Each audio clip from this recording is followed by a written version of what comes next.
Hey, Scribe, welcome to day three of 5 writing tips. So, day one, we focused on silencing our inner critic that really prevents us from doing what we need to do. It creeps up as doubt because we may be inexperienced. We may have not.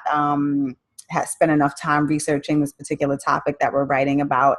Day two's tip was about procrastination and how something as simple as a cluttered desk and a cluttered room can really prevent you from diving into that 2 hour window of time that you have set aside on Saturday and Sunday morning to write, right? So here we are in day three. And day three's writing tip is resist the urge to write and edit at the same time. Now, what do I mean? So let's say you've decided that over the course of 5 days, you're going to work on your script, or you're going to work on an op-ed for your local newspaper, or you're going to work on your essay.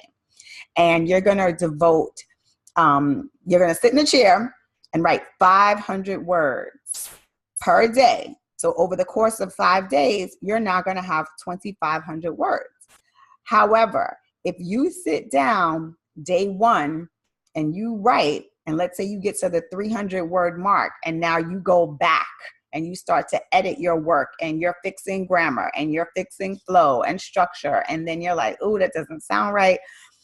You're starting to edit, and what's going to happen is, instead of by day 5 having 2,500 words, which could be dialogue for your story, which could be maybe just some points that you want to cover, instead of having those things down on paper and as a first draft, you only have 300 words, because what you've done is you've stopped your progress, you've stopped your flow, and you're going back to edit and fix grammar and fix this doesn't sound right, and you're tweaking here and there. My suggestion is to write it all down. Get down that messy first draft, throw everything to the wall, stuff that may stick, something may not stick, and then set aside specific hours to edit.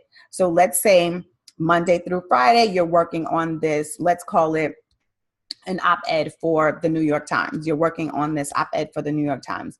By Friday, you now have a rough draft. And then maybe Saturday and Sunday, you devote those 2 hours to now refining what you've put down on paper. So you've actually progressed, you've met your deadline, you've done the words, and then now you have your time to edit. And that's the reason why it's best to resist the urge to write and edit at the same time, because you will not get completed. You will not see completion on your project. And this was a huge tip that I learned from a writing workshop where it was a boot camp, and we had 3 months to complete a novel. So we were not allowed to try to go back and edit. Like if you had 20 pages to turn in, the instructor didn't care if those 20 pages were a hot damn mess. You just needed to turn in your 20 pages and show that you did the work. Now, if you chose the next week to now submit a new 20 pages, which was really what was the requirement, but you also wanted to work on tightening up that previous 20 pages, then you could go ahead and do that. But the focus here is to get something done and to go back once it's finished and to edit it. So I promised you a freebie. Here is today's freebie. There are 10 tools that you're going to download in this PDF. And they'll share some of my favorites, from how to tape maybe you're working on a piece where you need to record family members talking about family history, and you're calling up your grandmother in Cuba, or you're calling up your grandmother in St. Vincent. This is a perfect tool for you to use to record that conversation and then later on have it transcribed. There's a tool in there for transcribing as well. But the tool I want to share with you today, and you've probably seen it on television, the ads, or even on YouTube. I feel like ever since I purchased this particular tool, I see it all the time on YouTube. It is called Grammarly. So Grammarly.com, I love it because it is like an extra set of eyes on your work. And if you don't have an editor, or if you don't have maybe a beta reader or an accountability partner who is checking on your work, Grammarly is like a really good substitute. So what Grammarly does, it takes it a way step further than what just your spell check can do on your computer. It catches a lot of the errors that your spell check isn't going to catch. So things like maybe passive voice and weird word choices and syntax and poor sentence structure. So if these are things that you have problems with, and I believe that problems have solutions, then Grammarly is really something that you should check out. And it's pretty strict. So they have about 250 grammar rules that it adheres to.